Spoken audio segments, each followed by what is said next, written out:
안녕하세요. 제 이름은 이선영입니다. 올해로 56이 되었고 서울 외곽 작은 아파트에서 혼자 살고 있습니다. 요즘 아침이 이상할 정도로 조용합니다. 커튼 틈으로 들어오는 햇빛조차도 무언가를 조심하는 듯 조용하고 전기포트 끓는 소리마저 지나치게 또렷하게 들립니다. 남편이 떠난 지 187일째 되는 아침입니다. 이 숫자를 일부러 세는 건 아닙니다. 다만 몸이 먼저 기억하는 날들이 있습니다. 계절이 바뀌고 반찬을 만들다 멈칫하게 되고 이불을 개다가 문득 벽을 바라보게 되는 그 순간들이 말이죠.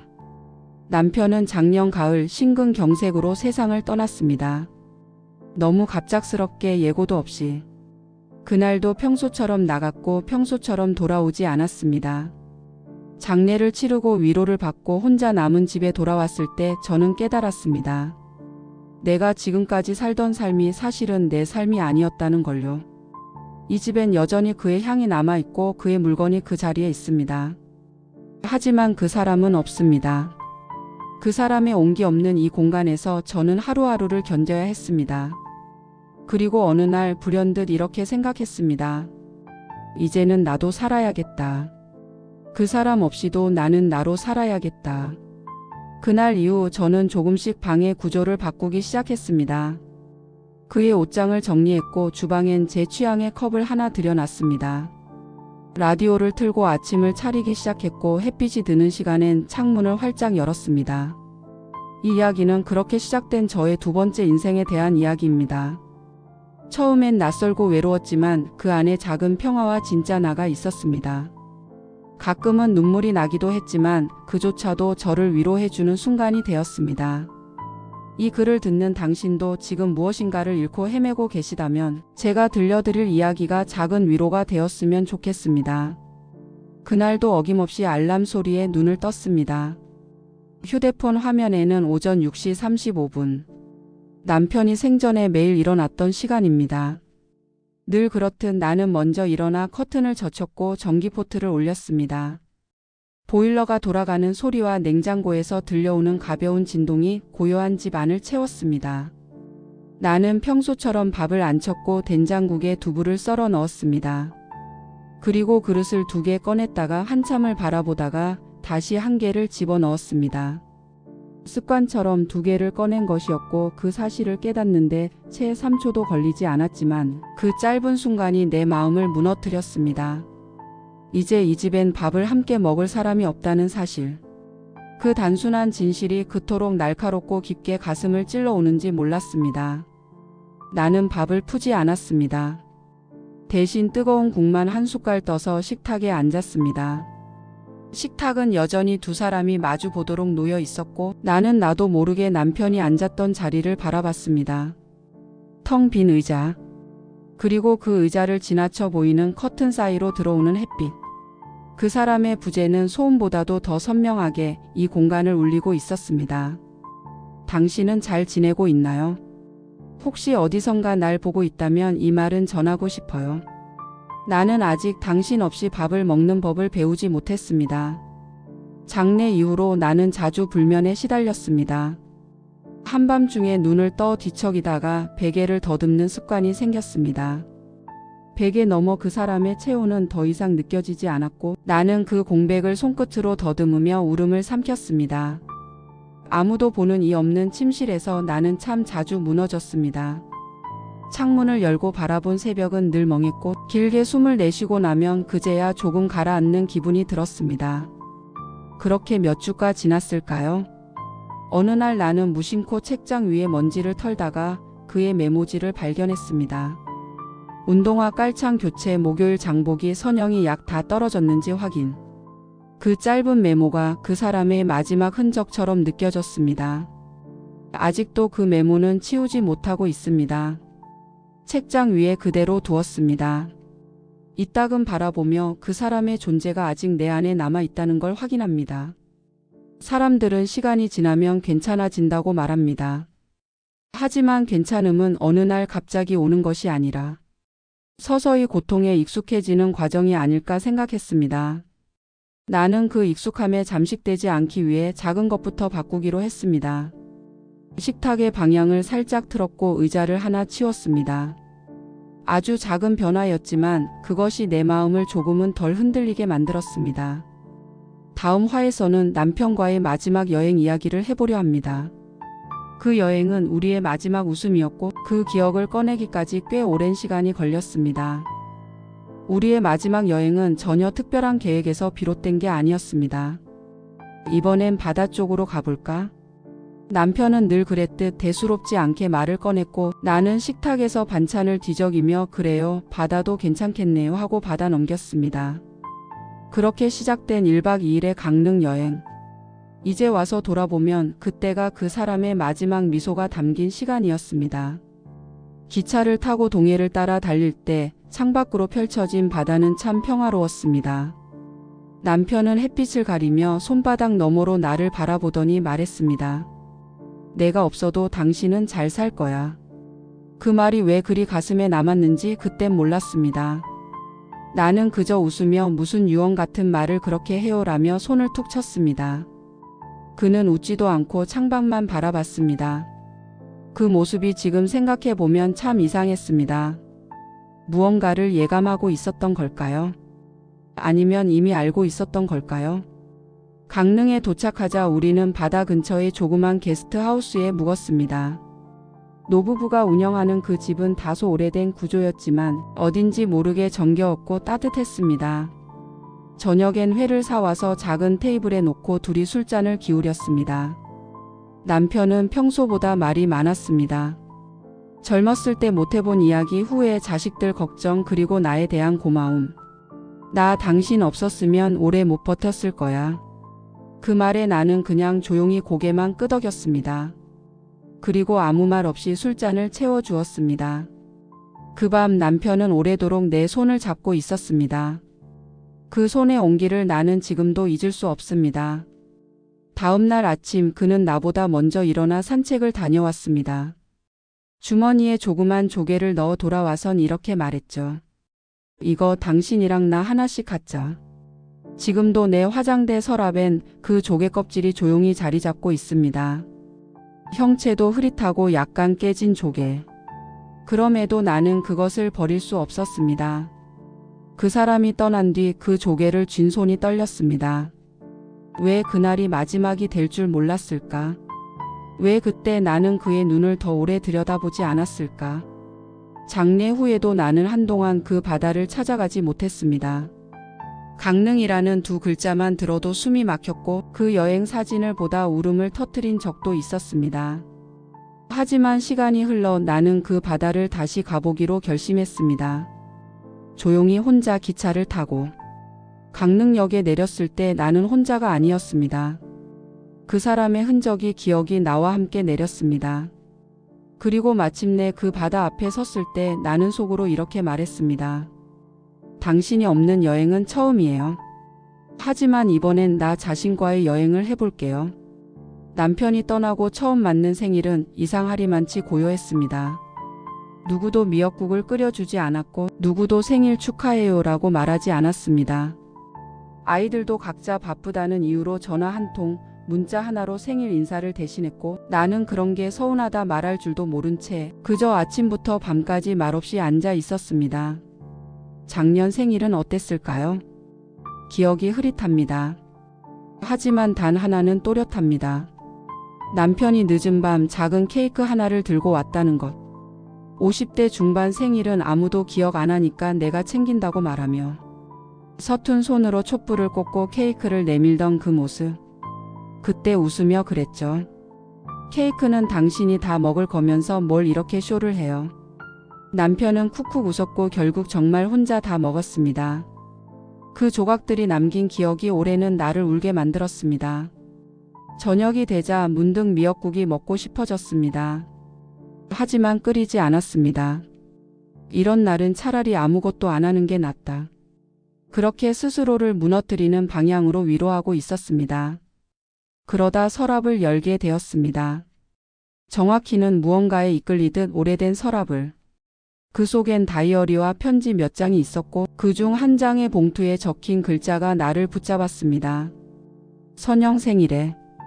편지는 오래전에 쓰인 듯 종이는 노랗게 발해 있었고 잉크는 조금 번져 있었지만 글씨는 여전히 또렷했습니다. 생일 축하해요. 당신이 세상에 태어난 날은 나에게도 선물 같은 날입니다. 그날이 없었다면 나는 아마 지금의 내가 아니었을 겁니다. 나는 편지를 덮고 눈을 감았습니다. 숨을 길게 들이쉬었고 그 순간 그 사람의 목소리가 귓가에 맴도는 듯 했습니다. 나는요, 당신이 살아있어서 다행이에요. 그게 다예요. 나한텐. 이렇게 사람은 없는 사람으로부터 위로를 받기도 합니다. 이미 떠난 이의 말이 가끔은 살아있는 사람의 위로보다 더 따뜻하게 가슴을 덮습니다. 그날 밤 나는 편지를 옆에 두고 잠들었습니다. 생일을 축하받은 것도 아닌데 왠지 모르게 따뜻한 꿈을 꿨던 것 같습니다. 사람은 무엇으로 살아가는 걸까요? 기억, 말, 눈빛, 손길. 그 모든 게 사라졌어도 이렇게 편지 한 장이 나를 하루 더 살아가게 해주었습니다. 이 생일은 나에게 그런 날이었습니다. 겨울이 오는 건 언제나 알 수 있었습니다. 문을 열면 차가운 공기가 뺨을 스치고 이불 밖으로 나오는 발끝이 맨 먼저 계절을 인식했습니다. 하지만 올해의 겨울은 유독 무거웠습니다. 눈이 오지 않아도 내 마음엔 매일 눈이 쌓였고 바람이 불지 않아도 가슴속은 늘 시렸습니다. 우리 부부는 이상하리만큼 겨울을 좋아했습니다. 특히 김장철이 되면 남편은 괜히 분주하게 움직였죠. 고무장갑을 끼고는 어설프게 절인 배추를 옮기고 김치 속을 조심스럽게 버무리면서도 자주 손가락으로 맛을 봤습니다. 이건 간이 딱 맞아야 해. 겨울 내내 먹을 거잖아. 그는 김치 하나에도 겨울을 잘 살아내야 한다는 진심을 담았습니다. 그렇게 담근 김장을 나는 아직도 먹고 있습니다. 냉장고 한켠 작은 김치통 하나. 그 안에 남아있는 건 단순한 반찬이 아니라 그 사람의 손맛과 마음이었습니다. 매번 꺼내 먹을 때마다 나는 혼잣말처럼 중얼거립니다. 이건 아직도 맛있네. 당신 참 성실했어. 그런 말은 돌아오지 않는다는 걸 알면서도 그렇게라도 말해야 오늘 하루를 버틸 수 있었습니다. 겨울은 참 이상한 계절입니다. 많은 걸 가리고 많은 걸 덮고 많은 걸 멈추게 합니다. 그리고 그 모든 정적 속에서 사람은 자신을 더 많이 돌아보게 됩니다. 거울을 봤습니다. 내 눈가에 주름이 늘었고 머리카락에 흰빛이 더 늘었습니다. 하지만 그보다 더 크게 다가온 건 내 안에 쌓여있던 말들이었습니다. 하고 싶었지만 하지 못한 말들. 당신 먼저 가지 마요. 나보다 오래 살아줘요. 당신 없으면 나 혼자 못 살 것 같아요. 그 말들은 입 밖으로 나오지 못한 채 내 마음 어딘가에서 얼어붙어 있었습니다. 한 번은 그 겨울밤에 꿈을 꿨습니다. 남편이 아파트 계단 아래에서 나를 기다리고 있었죠. 나는 현관문을 열고 계단을 내려가면서 말했습니다. 왜 거기 있어요? 추운데? 그는 말없이 웃기만 했습니다. 그리고 손을 내밀었지만 그 손을 내가 잡는 순간 눈이 내리기 시작했죠. 꿈에서 깼을 때 이불 위엔 눈 대신 눈물이 있었습니다. 나는 참 많이 울었고 울고 나서야 조금 편해졌습니다. 겨울은 그렇게 지나갔습니다. 한 발 한 발 아주 천천히 나를 지나갔습니다. 나는 그 계절을 견뎌냈습니다. 당신 없이도 나 혼자서. 그리고 지금 나는 압니다. 겨울은 끝나는 계절이라는 걸. 그리고 그 끝엔 봄이 기다린다는 걸. 처음엔 믿지 않았습니다. 그 사람이 없다는 사실이 너무 낯설고 생소했기 때문입니다. 현관문이 열릴 것 같고 화장실에서 물 내리는 소리가 들릴 것 같고 휴대폰에 그의 이름이 뜰 것 같았습니다. 아니 어쩌면 이 모든 게 그냥 꿈이었으면 하고 바랐는지도 모릅니다. 장례식이 끝나고 조문객들이 모두 돌아간 밤. 나는 혼자 식탁에 앉아 한참을 멍하니 있었습니다. 빈 의자, 다 식은 국 벽시계의 초침 소리. 모든 것이 그대로인데 그 사람만 없었습니다. 내가 느낀 상실은 무언가를 잃은 게 아니라 무언가가 사라졌다는 느낌에 더 가까웠습니다. 그 사람을 담은 풍경은 그대로였고 그 사람을 위한 자리도 남아 있었는데 정작 그 사람은 어디에도 없었습니다. 애도는 사람마다 다르다고 합니다. 어떤 이는 눈물로, 어떤 이는 침묵으로, 또 어떤 이는 일상에 더 깊이 파묻힘으로써 고통을 견딘다고. 나는 아무 말도 하지 않는 쪽이었습니다. 며칠 동안 나는 전화를 받지 않았고 TV도 라디오도 꺼두었습니다. 이상하게 소리가 싫었습니다. 소리는 사람을 깨우니까요. 나는 그때 깨어있고 싶지 않았습니다. 아침이면 커튼을 걷지 않았고 밤이면 불을 일찍 껐습니다. 그렇게 시간을 느리지도 빠르지도 않게 흘려보냈습니다. 마치 잠긴 강물처럼 흐르지만 깊고 깊지만 흐르는. 애도라는 건 결국 혼자 하는 작업이었습니다. 아무리 가까운 가족이라도 내 슬픔의 모양은 나밖에 알 수 없었습니다. 어느 날은 괜찮다가도 갑자기 눈물이 쏟아졌고 어느 날은 아무 일도 없는데 마음이 꺼내지지 않았습니다. 슬픔에는 시간표가 없다는 걸 알았습니다. 누가 뭐라 해도 그건 내 속도로 흘러야만 했습니다. 그 와중에 나는 버려야 할 것과 남겨야 할 것을 구분해야 했습니다. 옷장에 걸린 셔츠, 서랍에 든 넥타이, 욕실에 놓인 면도기. 하나하나 손에 쥘 때마다 숨이 막혔지만 어느 순간 나는 알게 됐습니다. 이건 그 사람의 물건이지 사람이 아니라는 것. 그를 버리는 것이 아니라 그가 남긴 공간에 내가 다시 살아야 한다는 것. 애도는 결국 그 사람을 마음에 두고 내 삶을 다시 채우는 일이라는 걸요.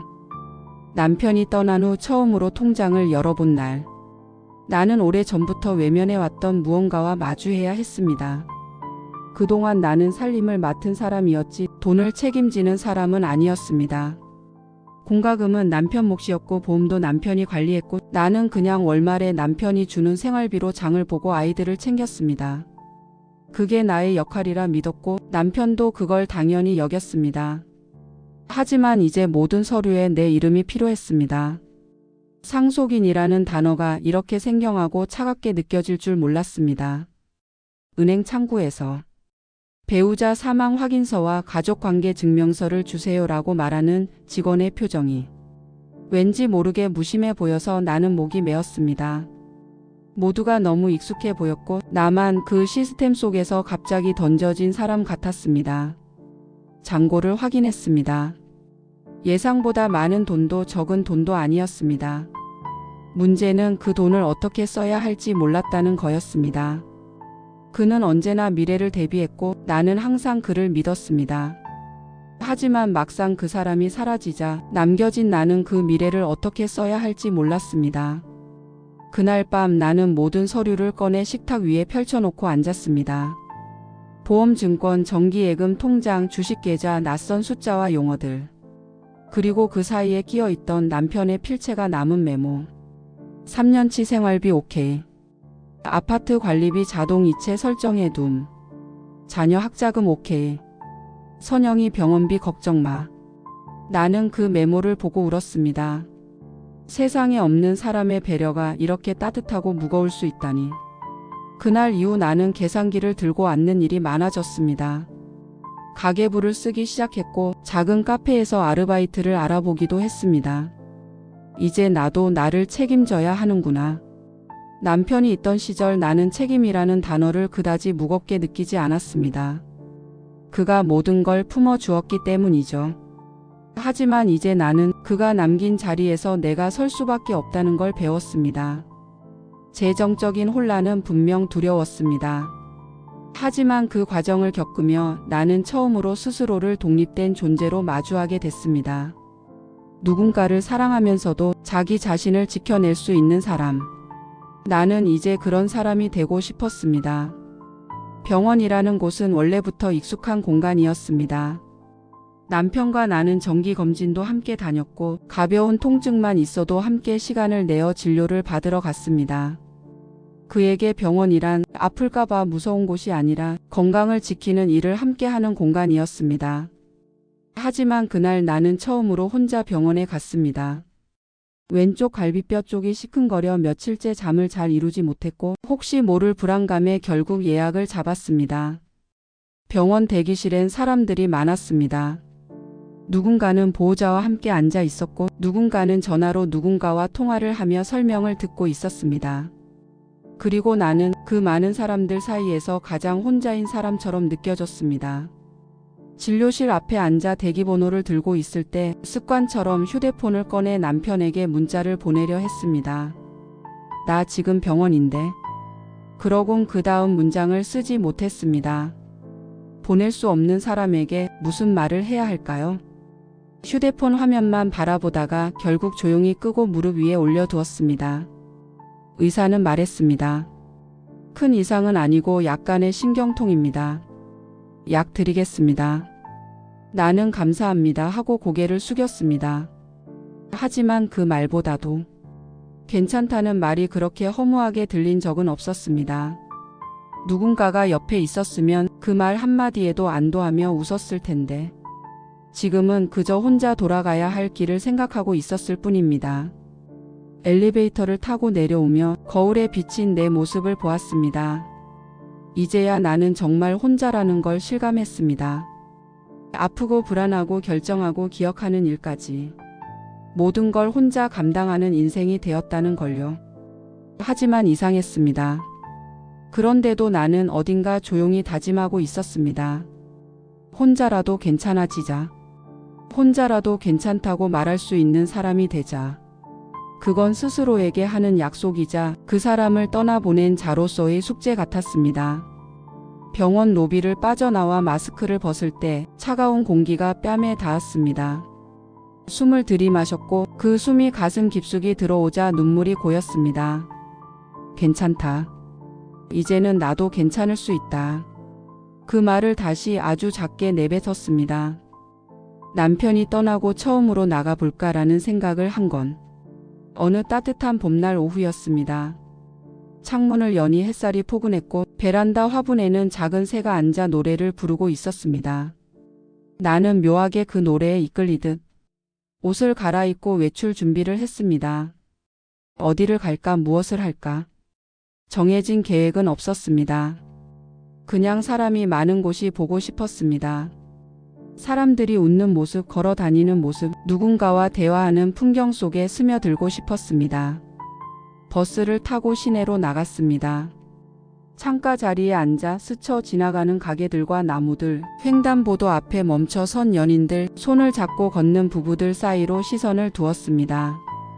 처음엔 약간의 질투 같은 것이 스쳤습니다. 나도 저렇게 손을 잡고 걸었었는데, 나도 누군가와 마주 앉아 커피를 마시던 사람이었는데, 그 감정은 이내 사라졌고 대신 잔잔한 평화 같은 것이 자리했습니다. 영화관에 갔습니다. 혼자 영화 보는 건 처음이었습니다. 팝콘을 사서 손에 들고 좌석에 앉아 광고가 끝나길 기다리는 시간.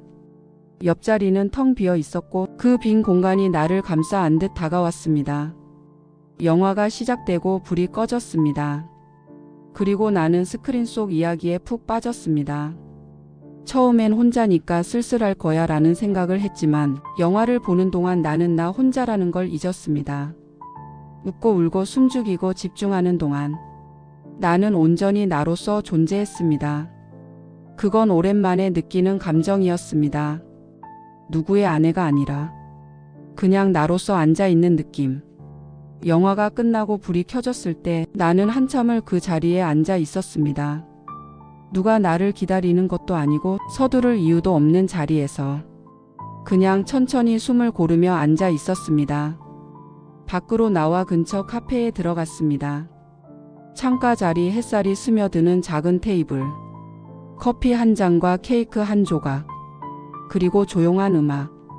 그날 나는 그 사람이 있었을 때는 잘 몰랐던 나의 취향을 처음으로 또렷하게 느꼈습니다. 이런 오후도 나쁘지 않다. 이런 혼자도 괜찮다. 나는 그렇게 조금씩 배워가고 있었습니다. 그날은 갑자기 방 정리를 하고 싶어졌습니다. 언젠가부터 손도 대지 않았던 작은 방 하나. 남편의 서류가 가득 들어있는 책장, 먼지가 내려앉은 탁상시계, 쓰다 만 공책이 어지럽게 놓여있는 공간. 그 방은 남편의 것이었고 그 방은 그의 습관과 흔적이 가득한 공간이었습니다. 나는 망설이다가 책장 한쪽부터 천천히 정리하기 시작했습니다. 그의 필체가 남은 노트를 넘기며 한 줄 한 줄 읽다가 멈추길 반복했습니다. 장모님 병원 예약 체크, 수진이 과외비 이체일 확인, 선영 약 복용 여부 주간 체크. 그의 글씨는 여전히 단정했고 그 글씨가 품고 있던 마음은 이제야 느껴졌습니다. 그날 하루 종일 나는 책장과 서랍을 하나씩 정리했습니다. 버리기보단 정리라는 말이 더 어울렸습니다. 지우는 것이 아니라 그 사람의 공간을 내 마음속으로 옮기는 작업 같았습니다. 며칠 후 그 방에 새 커튼을 달고 작은 책상을 하나 들였습니다. 그리고 서랍에 내 수첩과 펜을 넣고 선반엔 오래전부터 읽고 싶었던 책들을 차곡차곡 꽂았습니다. 책상 위에는 작은 화분을 하나 올렸고 그 앞에 앉아 처음으로 글을 쓰기 시작했습니다. 나는 오늘 나만의 방을 갖게 되었습니다. 이 공간은 조용하고 무언가를 기다리지 않아도 되는 곳이며 내가 나로서 숨 쉴 수 있는 곳입니다. 그 글을 쓰고 나니 눈물이 왈칵 쏟아졌습니다. 그 눈물은 슬픔만은 아니었습니다. 허전함도 미안함도 그리고 작은 기쁨도 섞여 있었습니다. 그 방은 이제 나의 서재가 되었습니다. 누구의 간섭도 없이 누구의 그림자도 없이 오직 나의 마음과 하루가 머무는 공간. 그 안에서 나는 처음으로 내가 어떤 사람인지, 내가 무엇을 좋아하는지를 생각하게 되었습니다. 이제 나는 나를 위한 공간을 만들 줄 아는 사람이 되었습니다. 그리고 그 공간 속에서 조금씩 살아갈 준비를 하고 있었습니다.